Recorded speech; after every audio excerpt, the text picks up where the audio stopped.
Tonight we'll talk about psychedelics and civilization.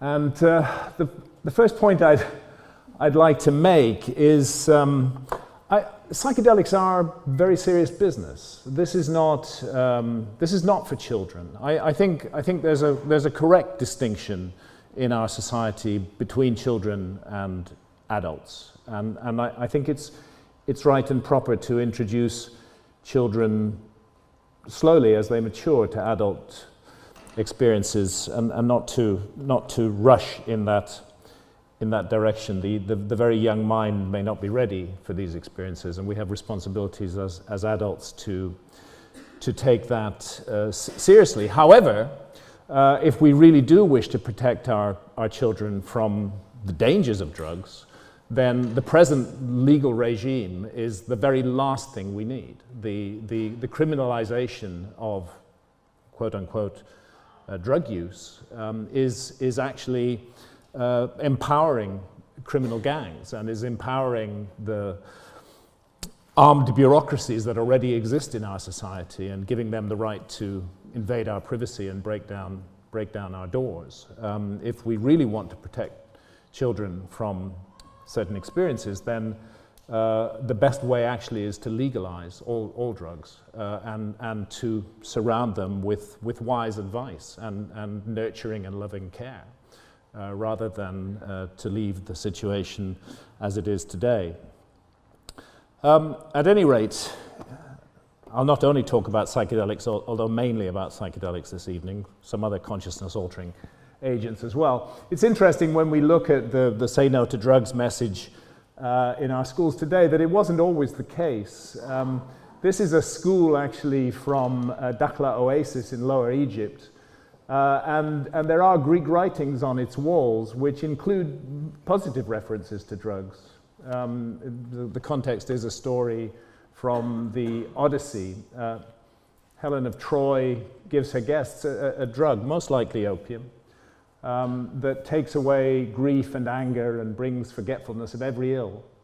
Whoever in a bowl would not let fall a tear down his cheek in the course of that day at least. Whoever should drink this down when it is mixed in a bowl would not let fall a tear down his cheek in the course of that day at least. So there's a kind of positive context being given here to consciousness-altering agents in a school setting in Egypt more than 1,700 years ago. I mean, in ancient Crete, we had a poppy goddess. There's a gold signet ring from Knossos that shows Demeter handing 3 poppy heads to Persephone. Some great and revered works of art owe their inspiration indeed to opium. Let's see if I can remember the first lines of the Coleridge poem, or some of the lines at any rate. In Xanadu did Kublai Khan a stately pleasure dome decree, whereof the sacred river ran through caverns measureless to man, down to a sunless sea. However, Coleridge never completed that poem because the postman knocked at the door and pulled him out of his visionary state. And by the time he went back to his chair, he'd forgotten the whole thing. So we're left with a fragment, nevertheless an inspiring fragment. I don't like the title of Embedon's book, Narcotic Plants, because it doesn't only deal with narcotics, it deals with psychedelics too. But interestingly, ancient Egypt again, we see Nefertiti presenting an opium poppy heads to her husband Akhenaten. Well, I can't imagine Queen Elizabeth presenting opium poppy heads to Prince Philip, you know.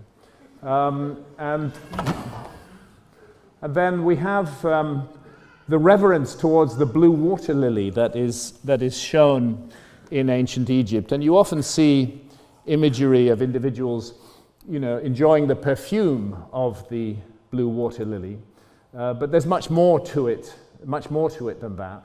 And here we see the datura flower being beamed down into the forehead of this lady here. So clearly these visionary substances were highly regarded in ancient Egypt and were used for visionary purposes. We need not be in doubt about that, because traces of a liquid extract from the blue water lily were found in Tutankhamun's tomb, and the liquid extracts are only used for visionary purposes.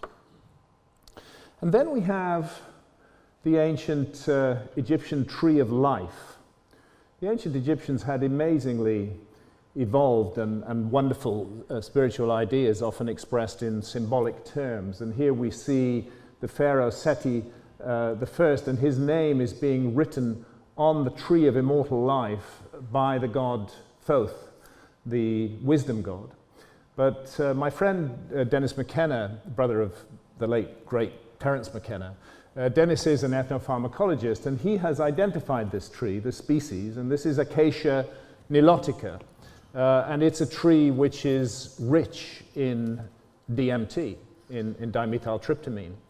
Now, it's a bit of an operation to get the DMT out of the bark. It involves some chemistry. And critics of this proposal have said that the ancient Egyptians would never have had the chemical knowledge to extract DMT from the bark of the acacia, which of course is complete rubbish, because where do we get the word chemistry from, if not from the ancient name of ancient Egypt, Kemet, the black land, which the Arabs called al-Kemet, from which we get alchemy and from which we get our word chemistry.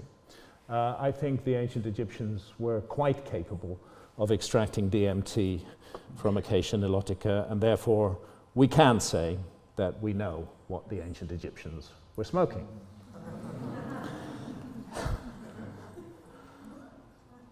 Interesting, from Tutankhamun's tomb, this is from the second shrine of Tutankhamun's tomb, and interesting imagery here. So there's a star in the sky, and then there's rays of light or something coming down from that star, some influence, some radiance, and entering the third eye of the initiate, as seen in this image, is a very clear image of inspiration of some kind. And the third eye, of course, is associated with the pineal gland. And I found this meme on the internet, but it's interesting, really, that the eye of Horus and the pineal gland are so similar in appearance. And again, we look at this scene here. And of course, the argument is, Rick Strassman's work at the University of New Mexico hasn't absolutely proved this yet. Dimethyltryptamine, DMT, is an endogenous brain hormone produced by all humans. We're all illegal in this room. And the evidence is accumulating that it is the pineal gland which is responsible for the creation of DMT in the human body. The lungs are involved as well. It's a complicated story, but the pineal is certainly part of it. If we go to Bolivia, to the Altiplano, looking down on the the mysterious city of Tiwanaku, you'll find some striking statuary there. These are called the Ponce and Bennett monoliths from Tiwanaku. Has anybody seen the show Ancient Aliens? A few of you have. It's a popular show in America and here. Ancient Aliens likes to argue that these are ray guns. So these are aliens holding ray guns, okay? But the truth, I think, is even more intriguing, because actually what they're holding are snuff trays for Anadenanthera snuffs from the lower Amazon. In fact, such snuff trays can still be found in the Amazon, and Dr. Manuel Torres has identified these as snuff trays for the consumption of essentially a DMT snuff, central to the culture of Tiwanaku. And then Corral, this extraordinary pyramid site about 40, 50 miles north of Lima, was actually unknown 20 years ago.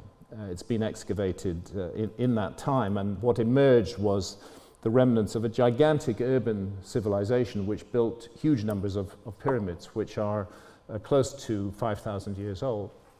And the initial reaction of archaeology was that this was the first city of the Americas, and like all cities, it must have been built up around warfare and intense centralized hierarchical organization.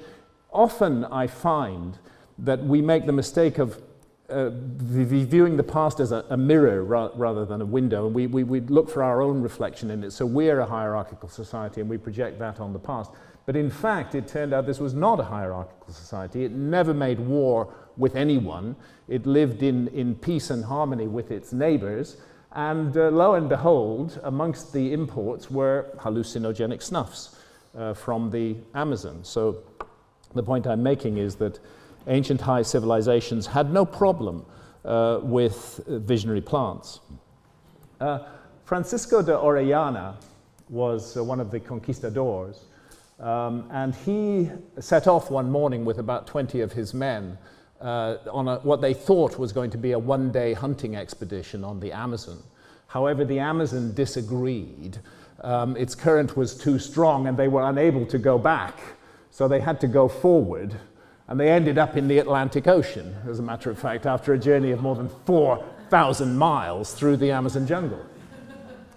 And Orellana passed back incredible reports when he'd completed the journey, which he survived, and wrote about it. He spoke of the intelligence and skill of the peoples of the Amazon and their incredible works of art, and he spoke of huge cities in the Amazon jungle. Subsequent generations disbelieved him. They said that Orellana had made this all up in order to aggrandize himself, that he had been the discoverer of great cities in the mysterious Amazon jungle. It was completely dismissed and thought to be a fantasy or a lie by Orellana until the tragic clearances of the Amazon jungle, which are now taking place. And as a result of that, huge cities, the remains of huge cities, are emerging in the heart of the Amazon jungle. They're not populated anymore. Why? Because the smallpox that the Spanish brought into the Americas by the end of the 16th century had completely wiped out their populations.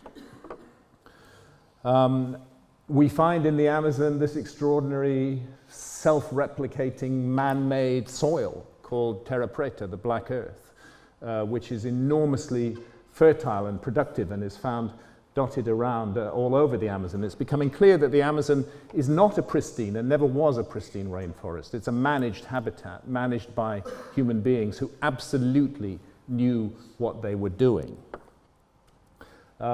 We see earthworks emerging from the clearances, huge geoglyphs, even stone circles and megalithic monuments. So there's a secret story of the Amazon, I believe, awaiting to be told. It's the home to more than 150,000 different species of plants and trees. This is one of those 150,000 different species of plants and trees. This one is called chacruna in the Amazon. And the botanical name is Psychotria viridis, and the leaves contain DMT, dimethyltryptamine.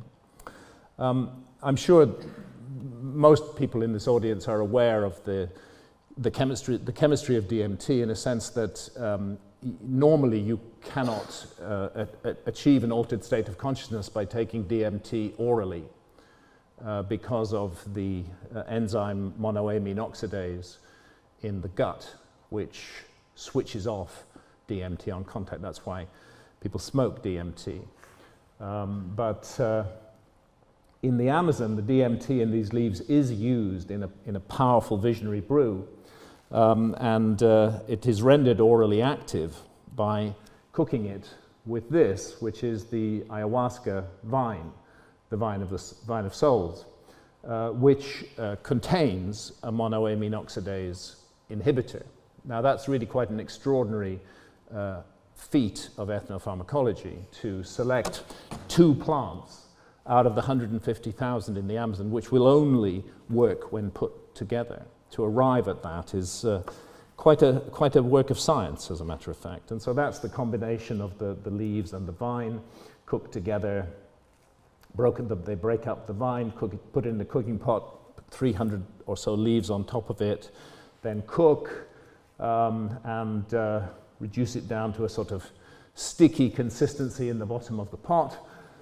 Pour it off, usually into plastic bottles these days, add more water, do it again, and eventually you end up with a litre or two of this brew, which is sometimes red in color and sometimes more or less black. And that is the ayahuasca brew. Who's drunk ayahuasca in the audience, may I ask? Okay, quite a few of us. This in itself is an intriguing phenomenon, that out of the threatened Amazon jungle, the intelligence of the jungle has emerged, and in the form of a vine is spreading around the world and profoundly affecting human consciousness, I would say. Of course, it's an absolutely grotesque and disgusting taste, as those who've drunk ayahuasca will know. I have met a few people who actually like the taste of ayahuasca, but I am not one of them. So what I normally compare it to is a heap of moldy old socks, some battery acid, sulfur, a bit of raw sewage, and somewhere in there a hint of chocolate. And so you drink your little cup of ayahuasca, and the moment it passes your lips, you know that something serious is in discussion with you. After typically about half an hour, 45 minutes, coming up to the hour, you're going to start to feel quite nauseous. You may begin to sweat. You may feel a bit dizzy. This is the kind of onset of the ayahuasca experience, which they call, by the way, the purge in the Amazon, because there's a lot of vomiting and shitting involved with ayahuasca, and Westerners find that difficult. The first time I drank ayahuasca in the Amazon with a group of other people, the prospect of having to sort of rush behind a tree in full hearing of everybody else was quite alarming to me. But I quickly got over my inhibitions. This is one of the things that ayahuasca teaches you, that your body is actually the least important part of you. It's your vehicle, it's there, but it's your vehicle for your consciousness, and what's happening at the level of consciousness with ayahuasca is utterly extraordinary. There's another way of essentially the same brew, and that's yahe, which is not made, the DMT does not come from Psychotria viridis, it comes from Diplopteris cabrirana, and includes some 5-MeO DMT as well. I actually prefer yahe to the original ayahuasca. This is in the Andes still. We're on a journey to a place called Chavín de Huántar. You drive up about 200 kilometers north of Lima, and then you turn right into the Andes, and up here you're at about 14,500 feet above sea level, and then you drop down into the valley where Chavín is situated. And this sign is there. Near this town of Chavín lies a great edifice made of well-carved stones of notable grandeur. It was a huaca and the sharing and the shrine of the most famous of the pagans, as Rome or Jerusalem is to make their offerings and sacrifices, because the devil in this place gave them many oracles.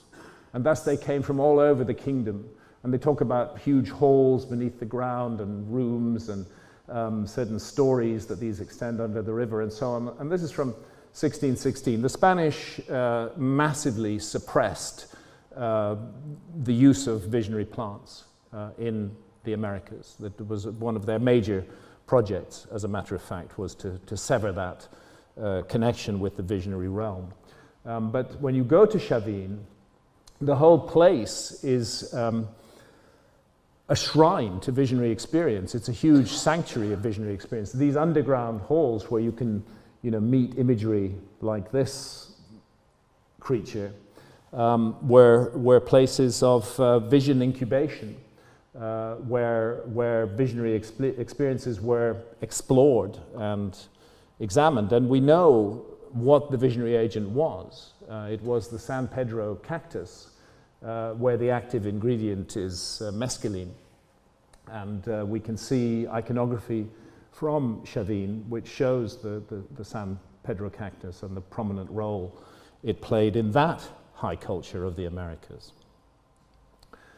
And then, if we go to Mexico, again, the point I'm making is that ancient cultures did not despise and hate and fear these substances. They gave them an honored place in their society, and they understood what they were dealing with. They weren't driven by fear and stupidity. So we have a deer with a peyote button. It influences the art of the region. A peyote bowl from western Mexico. And this is the peyote cactus. And again, the active ingredient, as with San Pedro, is mescaline. And again, you know, we're looking at a culture that recorded tremendous achievements in architecture and the arts. And their embracing of visionary experience seems to have enhanced rather than limited that. Psilocybe mexicana is honored all over the ancient Maya regions. These are Maya mushroom stones, Guatemala before 1500 BC. This is from La Venta on the Gulf of Mexico. You see the earliest representation of the feathered serpent of the Quetzalcoatl figure here. And also you see these huge carved stone heads weighing 30, 40 tons in some cases, which have very distinctive and unusual features. It belonged to a culture that archaeologists call the Olmec, which just means the rubber people, because this was the area where rubber was grown, and they're a predecessor culture to the Maya. What do we know about the Olmec? Well, we know they cultivated visionary experience. This is some of their art, which is drawing on the theme of the Amanita muscaria mushroom. And so we see an Olmec baby. They were really into weird jaguars, the Olmecs. An Olmec baby weird jaguar wearing an Amanita muscaria mushroom cap, and Amanita muscaria mushroom transforming into the jaguar god. And then, of course, there's the mysterious substance called soma in the Vedas. And it's really worth investigating this and exploring it. When you read the Vedic texts, it sounds like a visionary substance in the oldest texts. That has been resisted by scholars who don't want our ancestors to have cultivated visionary experiences. But an enormous body of work has been done on this, and it's very clear now that soma was a visionary substance originally, and that it was a drink made from the Amanita muscaria mushroom in some way. So the question is, what was that drink? Look, with Amanita muscaria, in order to achieve the most powerful visionary effects, you need to drink it in urine. What can I say? I mean, the human body, in fact an animal's body too, acts as a filter which removes impurities from Amanita muscaria and leaves you with the pure psychedelic substance. So shamans in the Tungus Mongol area who work with Amanita muscaria will eat the mushroom, and then they'll pee into a bowl, and then others in their community will drink from the bowl. And actually it's been found that you can pass Amanita muscaria through 7 human bodies before it loses its potency. So it's intriguing and really quite definitive that the Vedic texts, when they speak of soma, talk of the priests drinking soma and, bluntly, pissing soma. But you drink tea, you piss, but if it's a brew based on Amanita muscaria, then the active ingredient is passed on in urine, and that seems to be what's implied in the Vedic text. Of course, there's much more to it than that. Ancient Greece, the light of ancient Greece was Eleusis. It's a sad ruin today outside of Athens, but it was the light of the ancient world. It was renowned, it was famous. People came from all over the world. Its initiates included Plato, Aristotle, Sophocles, Cicero. Cicero said actually that Athens has given nothing to the world more excellent or divine than the Eleusinian mysteries. And initiates who went into the telestrion, this darkened room, after drinking a brew called the kykion, had experiences, reported experiences that had transformed their lives. Their lives were transformed. They lost their fear of death. For example, happy is he who, having seen these rites, goes below the hollow earth, for he knows the end of life, and he knows its God-sent beginning. That's Pindar. And Sophocles, thrice happy are those mortals who, having seen these rites, depart for Hades. For them alone is granted to have a true life there. Now, again, the scholarship is excellent on this. The Road to Eleusis is a very detailed study of this, and there's really no doubt that the kykion consisted of barley with claviceps paspali, which is a non-poisonous form of ergot containing LSD-like visionary alkaloids. So those life-transforming experiences in the telestrion at Eleusis were mediated by something like an LSD trip. Really, we shouldn't be surprised to find the use of psychedelics at the heart of so many advanced ancient civilizations. They've, I believe, played a key role in the emergence of modern human behavior, a role which our society is now vigorously attempting to deny.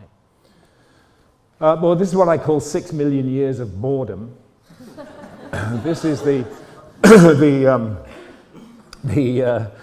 long story of our evolution from the last common ancestor with the chimpanzee, roughly 6 million years ago. And it really is, for a very long period, an incredibly dull and unchanging story.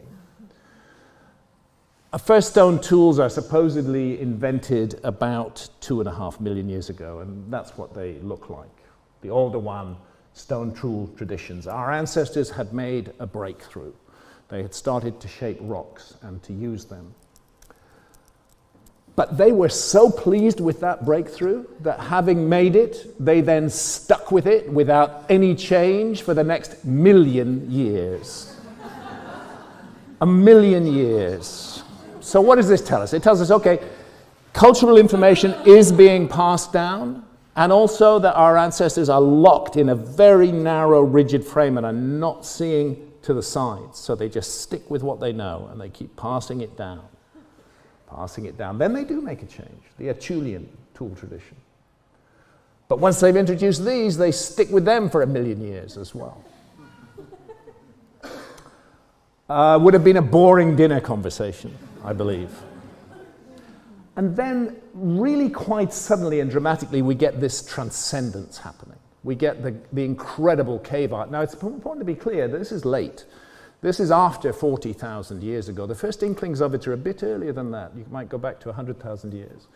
But our ancestors had been anatomically modern for a long time before this, at least as far back as 200,000 years. Some might argue more.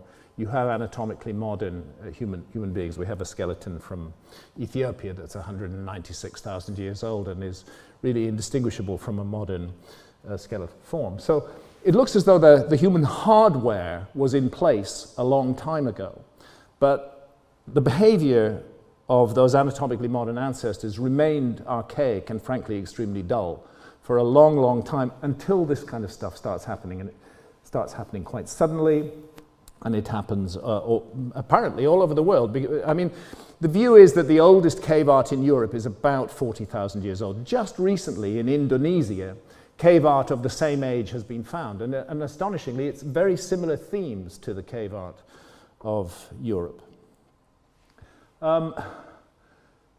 There are certain distinctive characteristics of this art, and the most distinctive of all is that it includes what are called therianthropes, creatures that are part animal and part human in form, from the Greek therion, which means wild beast, and anthropos, which means man. So here's a very ancient piece from Italy, the oldest piece from Italy, Fumani Cave.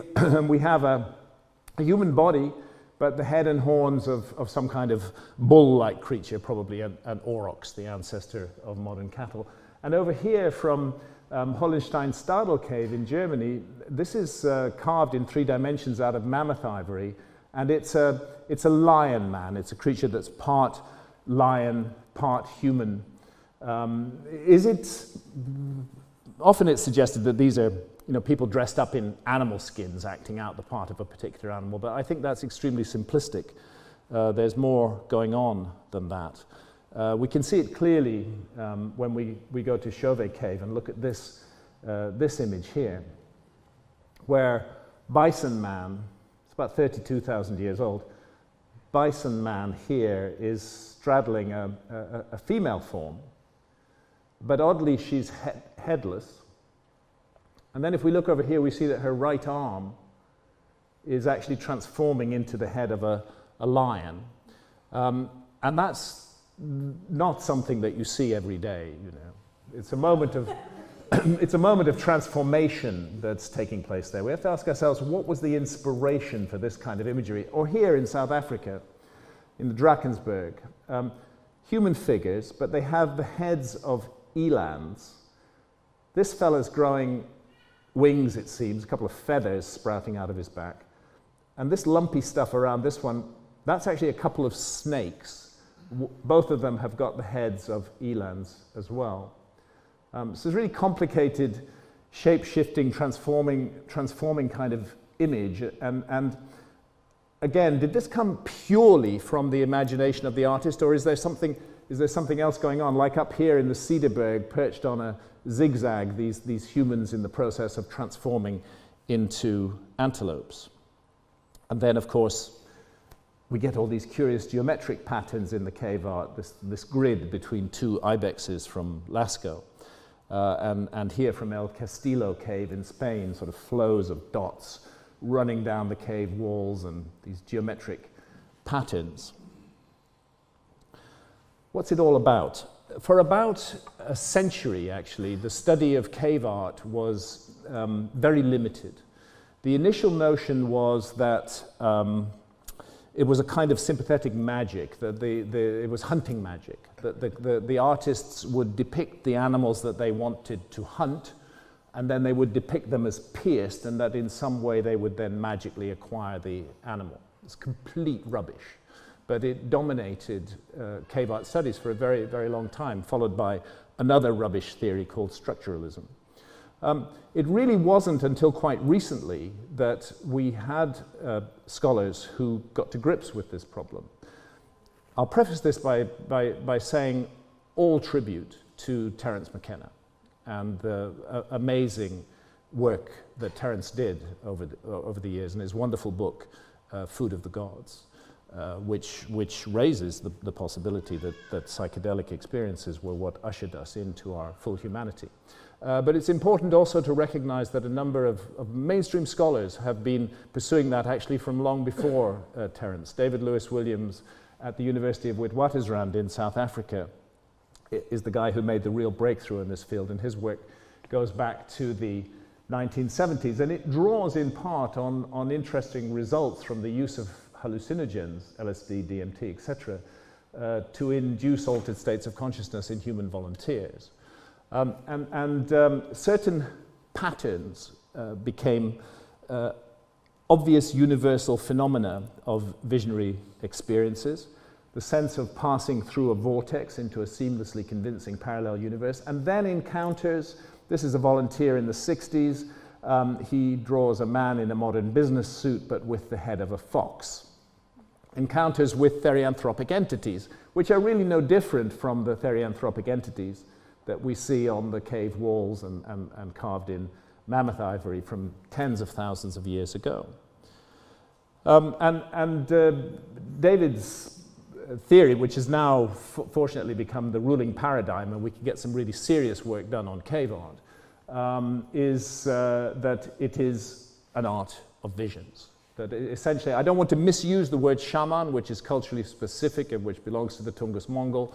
It's been adopted and spread out, applied to many other cultures with similarly similar ritual functionaries. But David is essentially arguing that we're looking at the work of prehistoric shamans who had put themselves into deeply altered states of consciousness, whether using visionary plants or fungi, or whether using other techniques to get into altered states of consciousness.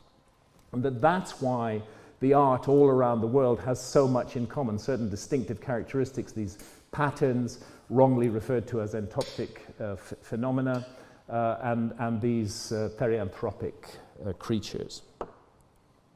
And this is what I would recommend of David's work inside the Neolithic mind. The Mind in the Cave is particularly good. Shamans of Prehistory with Jean-Claude and so on. So the point is that the characteristics of the art itself bear witness to the fact that the artists were experiencing deeply altered states of consciousness. And after returning to the everyday state of consciousness, were painting on the cave walls what they'd seen in their visionary states. And that evidence goes back at least 40,000 years. However, quite recently, New Scientist 2011 trumpeted this as the earliest evidence of magic mushroom use in Europe. It's like, if we didn't get it from the patterns and the imagery, let's, for God's sake, get it from Psilocybe hispanica painted on the walls of this cave. What's intriguing is that in the long story of human evolution, the great leap forward, the biggest change in the evolution of human behavior, accompanies that moment when, through our ancestors' art, they demonstrate to us that they were embracing, experiencing, and exploring altered states of consciousness. And alongside that art, we get stone tools, hunting tactics, spiritual ideas, all take a huge leap forward. Burial of the dead with grave goods implies that you believe some aspect of the deceased individual survives death, will need food and water beyond death. And there's some linguistic evidence that suggests that this was the time when spoken languages first appeared. It's undoubtedly the most significant change in the whole story of the evolution of human behavior. And we can say that it correlates with evidence that our ancestors were using psychedelics.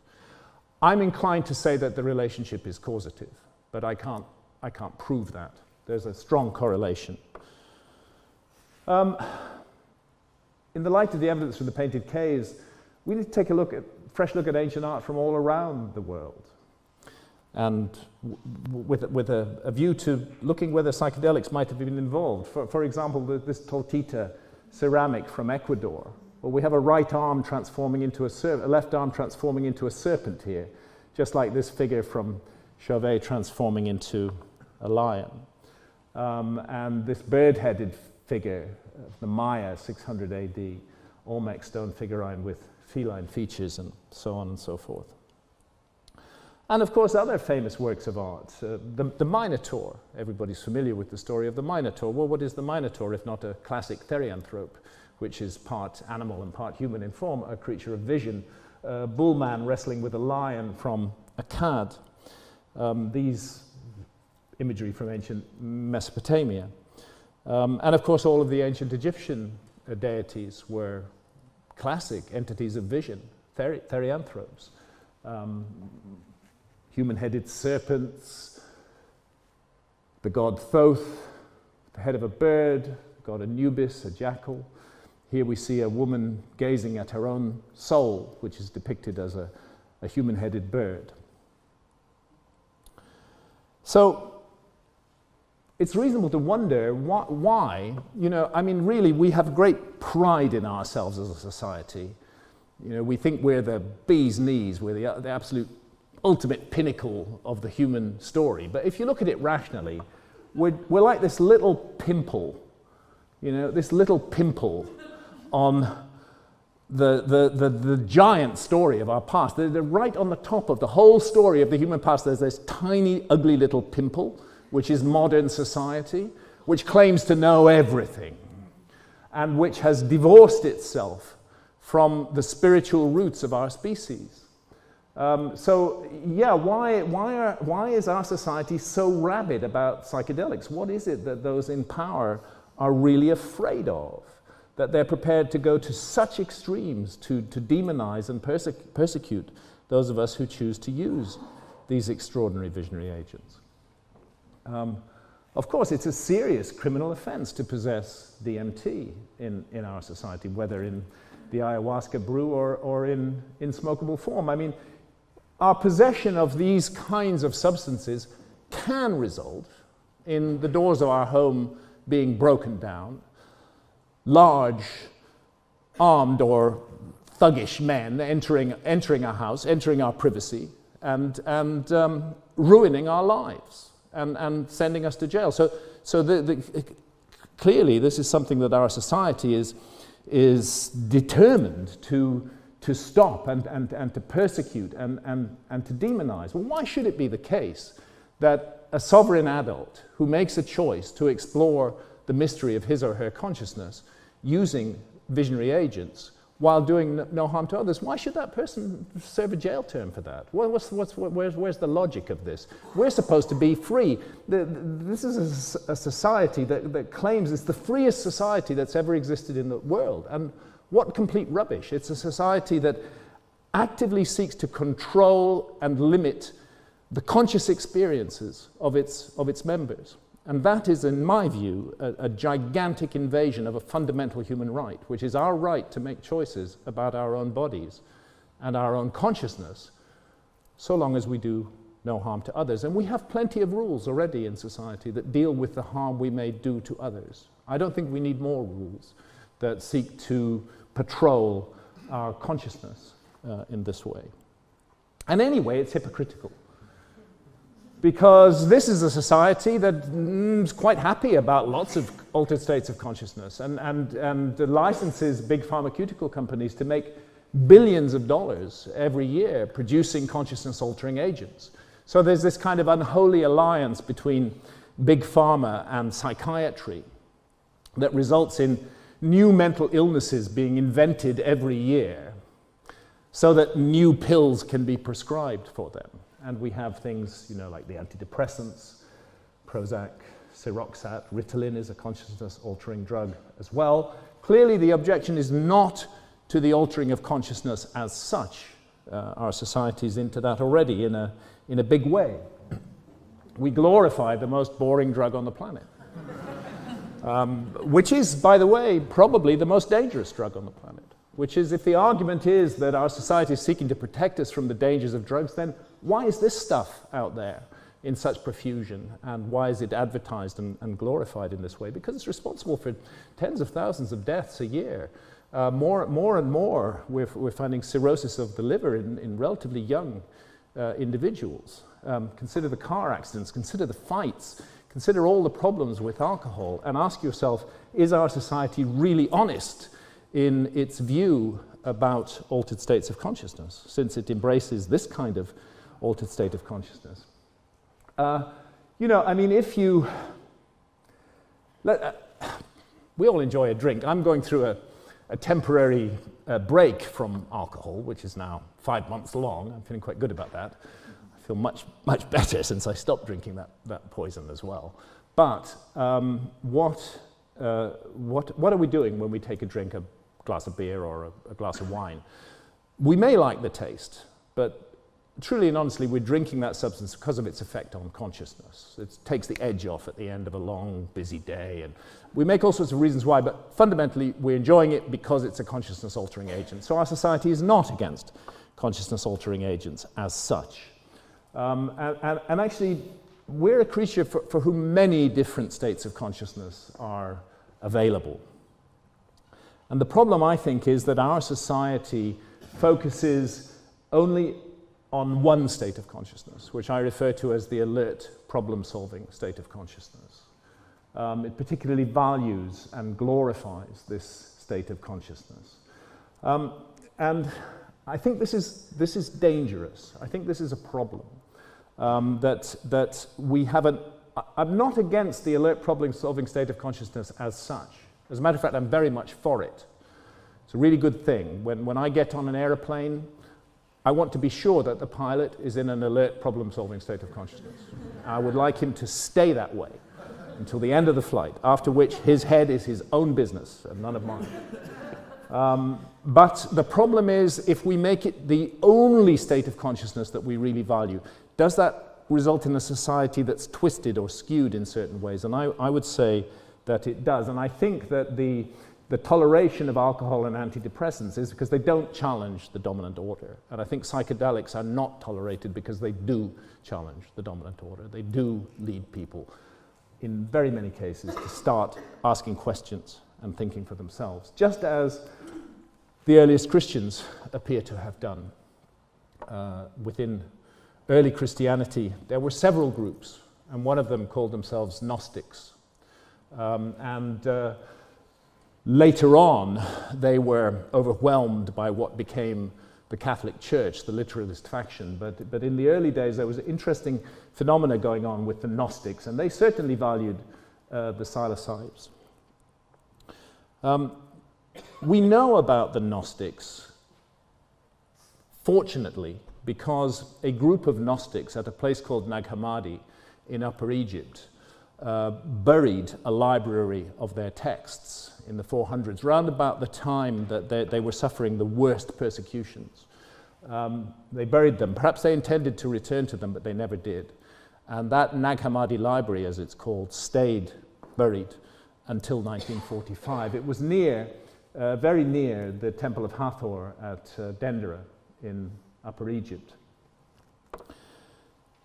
And as a result of that discovery, we now can allow the Gnostics to speak for themselves. Previously, our knowledge of Gnosticism was based on the statements of those who had persecuted the Gnostics, so highly unreliable. Now that we have the Gnostic text, we can get a sense of what Gnosticism was all about. And it certainly was a system that sought to separate itself as much as possible from the material realm, but it's wrong to say that Gnosticism hated the material realm. If we look at the Sophia mythos within Gnosticism, the earth itself is a fallen aeon, is a living entity, a goddess, and it's difficult to imagine that the Gnostics hated matter as much as they've been accused of doing. At any rate, the Gnostics had a radical idea about God, who they associated with the pleroma beyond all these other areas. I won't go into Gnostic cosmology at the moment, it's too complicated, but the take-home message is that the entity who we have been taught to believe is God, the entity called Jehovah or Allah or Yahweh or God, was for the Gnostics the demiurge, a kind of demon, actually. So, you know, the movie The Usual Suspects said the greatest trick the devil ever played was to convince the world that he did not exist. The Gnostics would change that slightly and say the greatest trick the devil ever played would be to convince the world that he is God.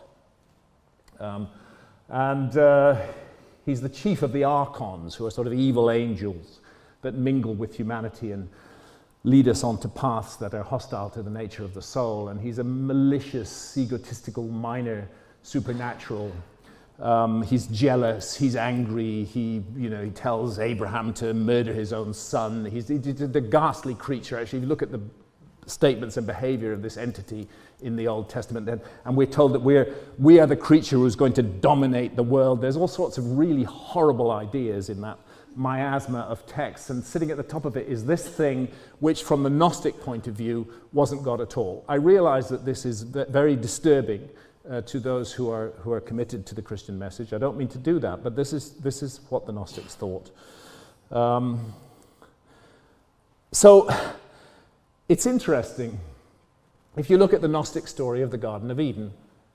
In the Gnostic story of the Garden of Eden, now, of course, in the mainstream, who's the bad guy in the Garden of Eden story? The serpent. Okay? He goes to Adam and Eve, he goes to Eve, and he says, you have to have knowledge of good and evil. You've got to eat from the tree of knowledge of good and evil. And that's portrayed as a terrible thing that he did. It's the fall of man, supposedly the fall of man. From the Gnostic point of view, the serpent is the hero of the story. The serpent is the good guy because, from the Gnostic point of view, knowledge of good and evil is essential for the progress of the soul. If we live in a a farmed, protected universe where we're just these kind of meat robots without any consciousness, and we don't know any difference between good and evil, and we can't make any choices, how can we possibly grow? How can we possibly develop? We live in a university of duality. I'm not saying, that's a phrase used by a friend of mine, I'm not saying that duality is all there is, but the suggestion is that on this plane of existence, duality has lessons to teach us, and that's what good and evil are about. So it's fascinating when we look at the Gnostic image of the tree of life that it's a psychedelic mushroom. Not a tree, but a visionary agent. When we look at the whole Garden of Eden story, we can see that the serpent is a therianthrope, almost always depicted as a human-headed serpent. So, for eating of the tree of knowledge of good and evil, Adam and Eve are driven out of the garden in humiliating ways, beaten about the bottom with the edge of swords.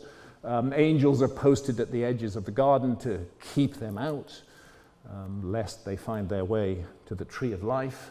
We've been taught, taking it in with our mother's milk since childhood, that this is right, this is the right thing. But actually, what is going on here?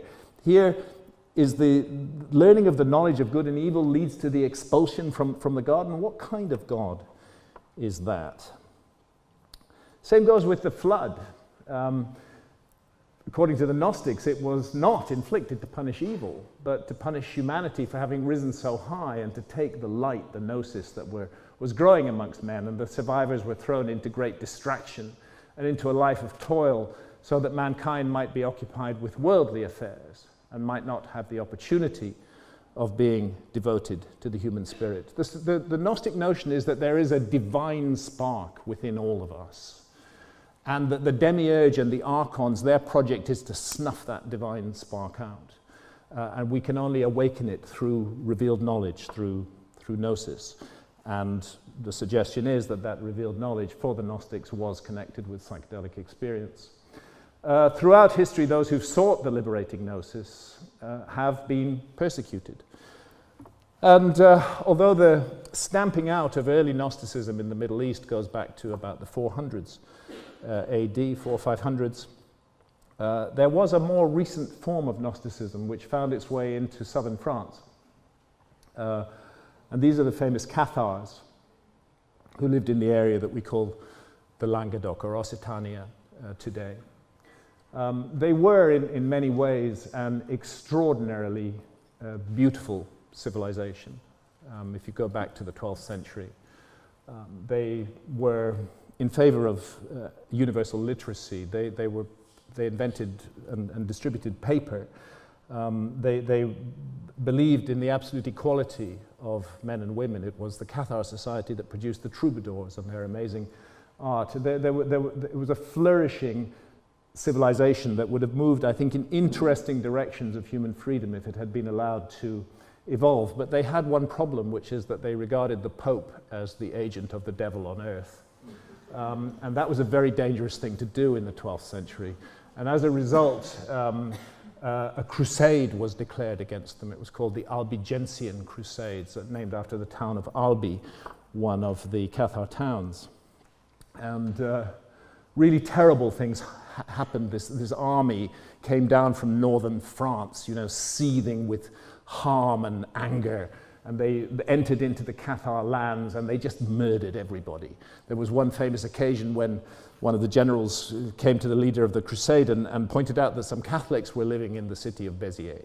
What was to be done about them? And the pontiff, the leader simply said, kill them all. God will choose his own. God will know his own. Horrible, horrible incident of genocide and ethnic cleansing in the relatively recent past. And of course, the burnings at the stake. Consider what it takes, the mental state you've got to be in to burn a fellow human being at the stake. I mean, I can't think of a more ghastly way to die. And some who've been burnt at the stake, which is actually a form of human sacrifice, let's face it. I mean, that's what's happening when people are burnt at the stake by the Catholic Church in the past. It's a human sacrifice which is being offered to their God, their perhaps demonic God. It's a terrible way to die. The fat in your body begins to bubble and burn. It's a ghastly, ghastly death. So if you're going to inflict that on the human being, another human being, what is going on in your mind that you would actually do that? And it was done cheerfully, and in huge numbers. The Cathars were burnt at the stake, their books that were destroyed, utter destruction. And from the Gnostic point of view, the demiurge and his archons and their human servants, they're always trying to steal the light. And they're certainly doing so today. And if there's light growing, and I think it is, then we can be sure that tremendous archonic forces are working to suppress it. And if we take the hypothesis that the Gnostic scenario is correct, just for the sake of argument, then how might we expect these forces to manifest? Well, like this.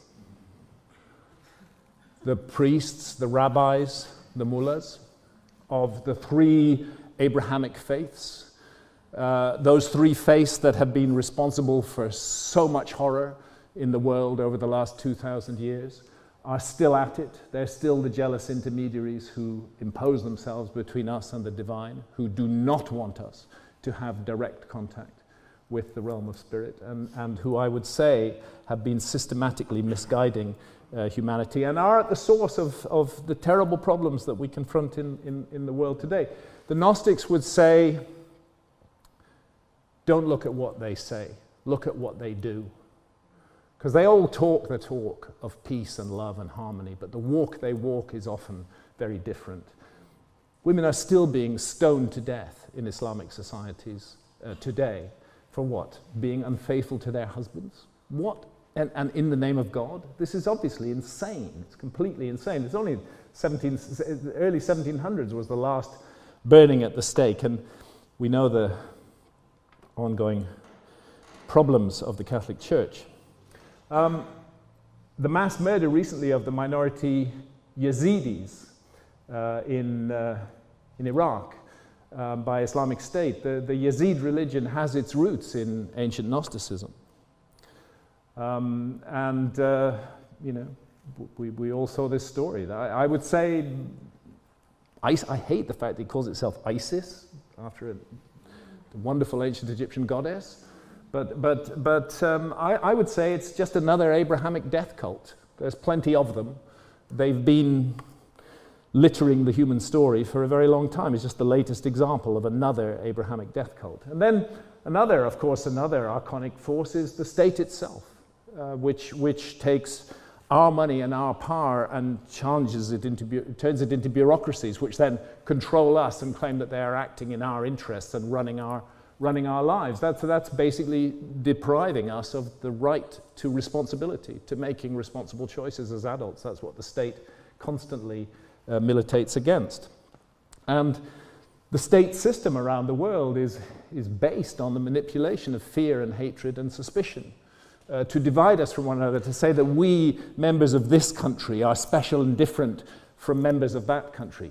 I absolutely detest patriotism. It is an awful thing. Let's get rid of this terrible, regressive state. Why should I feel specially loyal to somebody else just because they happen to be born on the same piece of land I was? Why? I don't get it. It's their ideas I'm interested in. Can I form a community of ideas with this person or not? I don't care.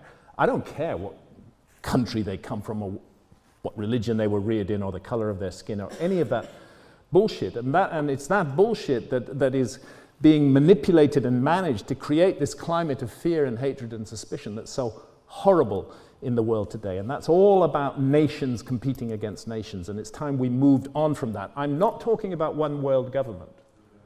Don't get me wrong. I want no government whatsoever.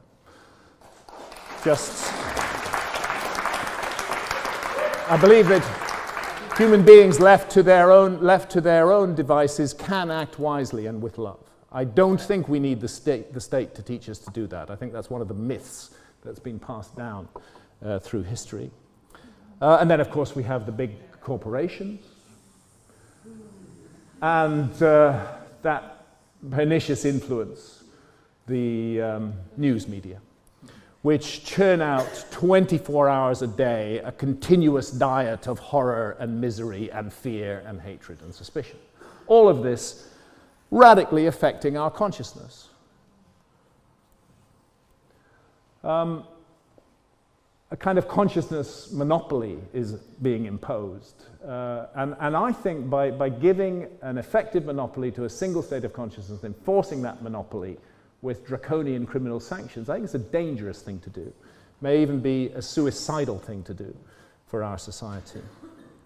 Oh, say, yeah, I mean, that alert problem-solving state of consciousness, it's good for all kinds of things like this, you know, good for a bit of politics and commerce, so on and so forth. And there was a kind of endless promise in our society that we just, you know, did things that way, focused on the alert problem-solving state of consciousness, that we would somehow achieve some kind of, I don't know, material nirvana. But, you know, we've all been through the last decade, and clearly it's not true. Our big financial institutions cannot go on magically printing money forever and throwing it at the banks. The system is broken. It's just that the breaks in it are being cunningly concealed at the moment. And then, of course, it's a system that tolerates and generates enormous amounts of horrendous pollution around the world. And it's a system that has nuclear bombs. I mean, can you get crazier than that? To have whole societies that are investing in making nuclear weapons? I caught a little bit of the news today. Seems Jeremy Corbyn has got himself in trouble because he said that he would not press that fucking button. He would not press it. Well, good for him. I don't know much about Jeremy Corbyn, but good for him for saying that. And you know, the Tory media have come back with saying that he is actually threatening Britain's security by saying that. In other words, so actually not firing a nuclear bomb is a threat to security? Well, I mean, what on earth is going on? Isn't it obvious that we live in a completely insane, unconscious society? Completely insane. Otherwise, we'd all be just aghast at this kind of, we wouldn't tolerate a single nuclear weapon. No sane society ever would. We can't solve the problem of hunger on a global scale. And we stand by and do nothing while the sacred realm of the Amazon, this unique preserve of biodiversity, is destroyed by the forces of short-term profit. We can raise countless trillions of dollars for warfare, but we are unable to put together the funding as a global community to make it attractive for the peoples of the Amazon basin not to allow the rainforest to be destroyed anymore. It would be pennies, actually, to sort that out by comparison with what we do on military expenditure, but we are so crazy that this is what we're investing the largest sums in. So I think a new state of consciousness is badly needed, actually, but we're not going to move to it using the old state of consciousness. Gnosticism won't help us. It's been shattered by 2,000 years of persecution. And yet, in unexpected places, we can learn from a system of direct spiritual knowledge that taps into those same wellsprings. And that would be, for example, the Amazon jungle, where there are uncontacted tribes who really surprised to learn that, you know, there's things flying over in flying machines from some weird society. That's us, you know. They don't even know that we exist. In my time in the Amazon, I discussed global problems to some extent with shamans, and they said something to me that stuck in my mind, which is that the sickness of the advanced urban societies is we've severed our connection with spirit. As simple as that. And the remedy that they propose is, of course, ayahuasca. If you haven't drunk ayahuasca, these paintings from Pablo Amaringo give some sense of the enchanted realm that we enter into in the ayahuasca visionary state. These are paintings by Alex Gray, who I'm proud to call a friend, great visionary artist, and the late Robert Venosa. Their work and the work of many other artists today is inspired by visionary experiences with ayahuasca. And it's about the sacred, magical, enchanted nature of all creation and the interdependence of material and spiritual realms. A life review is a very common part of the ayahuasca experience. It's one of the reasons why people often burst into tears during ayahuasca sessions. Because you get to see the story of your own life from the point of view of others who you have impacted. And you may have impacted them negatively, and you may have denied that to yourself. But in ayahuasca, you'll see it absolutely clear, how you really behaved. And again and again, you find that you don't measure up to the mark. This is not self-indulgent. What happens with ayahuasca when you get these insights is that it gives you the incentive to change your behavior. We cannot go back and put right past mistakes. There's nothing can be done about the past. But we don't have to carry on repeating them.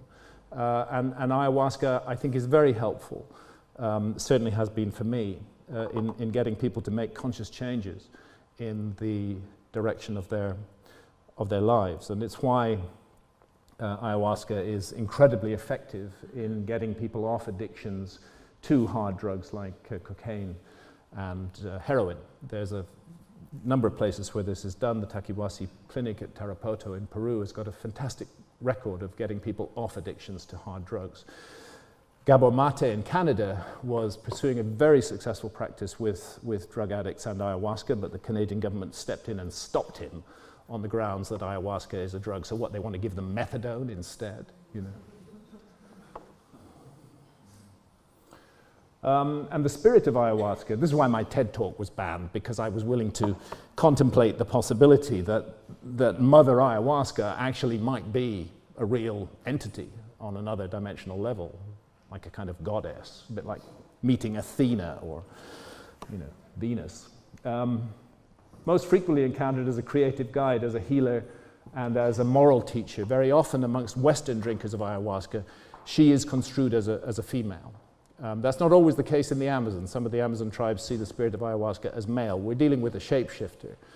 It seems that her feminine incarnation is particularly appropriate to the consciousness changes that are badly needed in the West at the moment. So, you know, what actually are we doing here? What journey are we on? What is consciousness? What happens when we die? What is reality? Consciousness is a mystery. Brain is certainly involved in it. And most materialist scientists will tell you it's obvious that the brain makes consciousness, roughly the way that a generator makes electricity.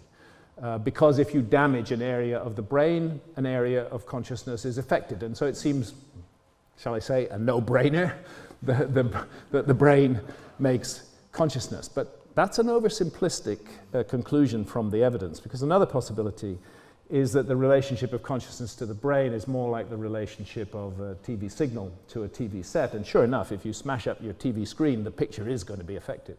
But the signal will remain pure and unaffected. We don't know enough about consciousness yet to say that it is simply manufactured by the brain. There's compelling evidence that it may be acting more as a transceiver or a receiver of consciousness.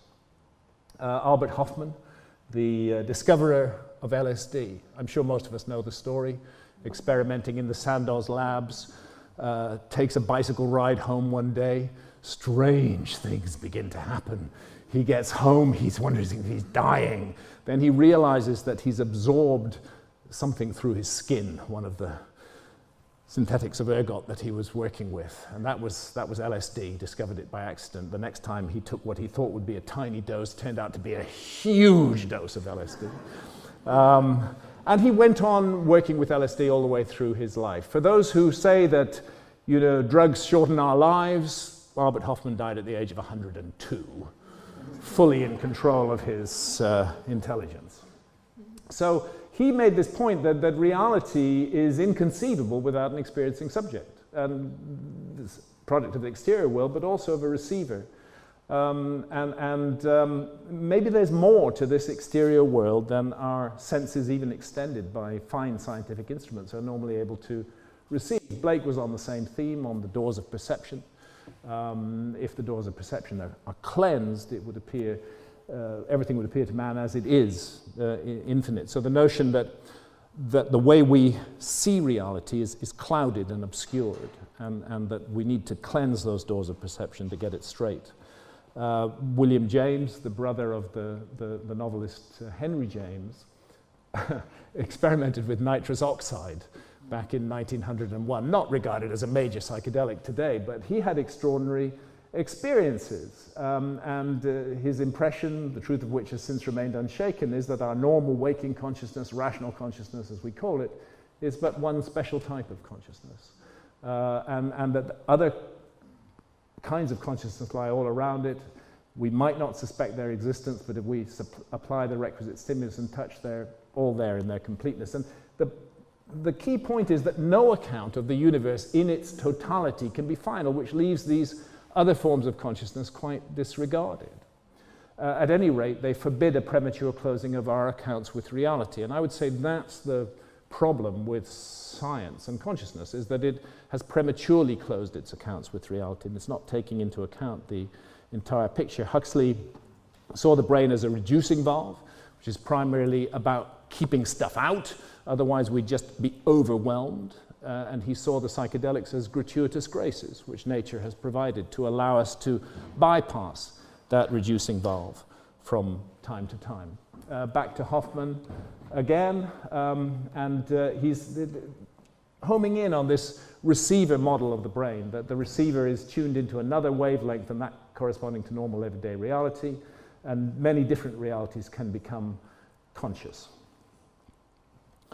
Rick Strassman at the University of New Mexico uses the notion of channel normal, that's what we're tuned into most of the time. We're tuned into channel normal to function in everyday life. But that there are likely other channels broadcasting at us all the time, which we're not picking up, and that's what he's suggesting DMT does. No longer is the show we're watching everyday reality, channel normal. DMT provides regular, repeated, reliable access to other channels. And Rick is absolutely willing to consider the possibility that these worlds are usually invisible to us in our instruments and are not accessible using our normal state of consciousness. However, just as likely as the theory that these worlds exist only in our minds is that they are in reality outside us and freestanding. If we simply change our brain's receiving abilities, we can comprehend and interact with them. In other words, this is a very radical suggestion that we live in a multi-dimensional universe, and all of those dimensions are filled with intelligence, and we are shut off from most of them most of the time. But by altering our state of consciousness profoundly, we may gain access to them and perhaps learn from them. I've given this analogy many times, but I think it's a simple one and a useful one. So, okay, imagine Richard Dawkins, and he's sitting beside an MRI scanner. And then there's a volunteer who's just been given a massive intravenous infusion of DMT. And the volunteer is pushed into the MRI scanner. I can't think of anything worse to do to somebody on a DMT trip, as a matter of fact, but pushed into the MRI scanner, and immediately the scanner starts to light up and we see activity in different areas of the brain. Richard Dawkins, he sits there. And the subject is, somehow very difficult to do in the DMT state, but is reporting his visions, okay? Just imagine that for the sake of it. So Dawkins says, I'm not seeing those visions, but I do see changes in his brain chemistry, in his brain electricity. So his visions are just those changes in his brain. They can be reduced to those changes in the brain. Nothing more to them than that. No reality. Complete trivia. Ignore them. That's the Dawkins point of view. Well, the analogy is a telescope and a distant star. We want to look at a distant star. We've got it pointed at the right region of the heavens, first of all, and then we start to focus our telescope. And as we do so, physical, measurable changes take place inside the barrel of the telescope in the relationship between the lenses. Eventually, the star comes into view. We'd be completely wrong to try to reduce the star to the changes inside the barrel of the telescope. Those changes have just allowed us to see something that's real, that was there, but we couldn't see before. And that's the suggestion with DMT, that's what DMT and other psychedelics are doing by retuning the receiver wavelength of the brain. Science is certainly beginning to dip its toes into the water of psychedelic research again. And I very much welcome this development because these are incredible therapeutic agents and their power and potential for healing is enormous. But I would like to see the next step coming along, as well as all this work on the therapeutic potential of psychedelics. I think that the real exciting work to do with psychedelics concerns exploring the mystery of consciousness. I think we are provided by nature with an absolutely perfect tool for putting volunteers immediately into deeply altered states of consciousness and conducting scientific work on what those altered states of consciousness might actually mean, even on the realms that they enter. I know a couple of guys in Utah who spent an entire year going out into the desert every night with a DMT pipe. And they both smoked a pipe each, and then they got so good at it, they met on the other side. And they started to explore the realm. And they met regular characters who they were able to document and landscapes that they could report. Science should be doing work like this. Really important. Just as important as exploring outer space as exploring inner space. Finding out what we really are. Of course, Steve Jobs and Steve Wozniak were completely honest that we would not have, the Apple computer were it not for LSD. And their choice of programmers was heavily influenced by whether those programmers had experienced LSD. This may be apocryphal, but I think there's something to it. That Crick was on LSD when he recognized the double helix. Of course, the story of the double helix is much more complicated than that and involved a bit of plagiarism on the part of Crick and Watson and other researchers. But maybe what Crick is reported to have told a friend that he had perceived the double helix shape while on LSD. We certainly know that Crick did use LSD regularly. Maybe there's something to that. Maybe that's the moment he got it. He just got it suddenly. It's an interesting thought anyway. So, whatever these things are, they're not brain candy. Used in the right way, responsibly, with love, with care, with the right intent, they can be utterly transformatory. And we should embrace that transformatory power because we are a civilization that needs transformation right now. If we go back to the Garden of Eden and this notion of the knowledge of good and evil, and remember that the serpent is a classic entity of vision, that from time to time these kinds of encounters with visionary experiences do appear to have brought us the forbidden fruit of gnosis. And it's interesting if you go back to the Garden of Eden story, the passage in Genesis concerning the driving out of Adam and Eve from the garden. They've eaten of the tree of knowledge of good and evil, and the demiurge, Jehovah, whatever, is wanting to make sure they don't come back, lest they discover the tree of life and become gods like us. It's a very strange passage.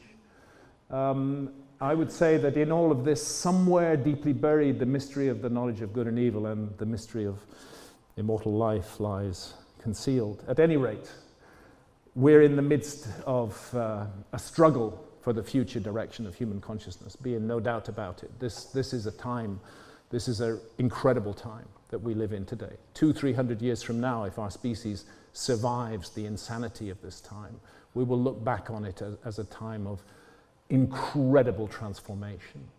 And this is all to do with consciousness, in my view. We live in a society that will send us to prison for making use of these time-honored sacred plants to explore our own consciousness. It's surely that, the exploration and expansion of the miracle of our consciousness, is the essence of what it is to be human. I would say that by demonizing and persecuting altered states of consciousness today, we could well be denying ourselves the next vital, urgently necessary step forward in our own evolution. I'm not speaking of physical evolution, I'm speaking of the evolution of our behavior as a species, which governs our physical evolution to a large extent. If we're to heal the planet, we got to re-establish contact with spirit. And we're not going to do that unless we first reclaim sovereignty over our own consciousness from the dead hand of the state. And if we don't do that, who knows? We may become the next lost civilization. Thank you, ladies and gentlemen.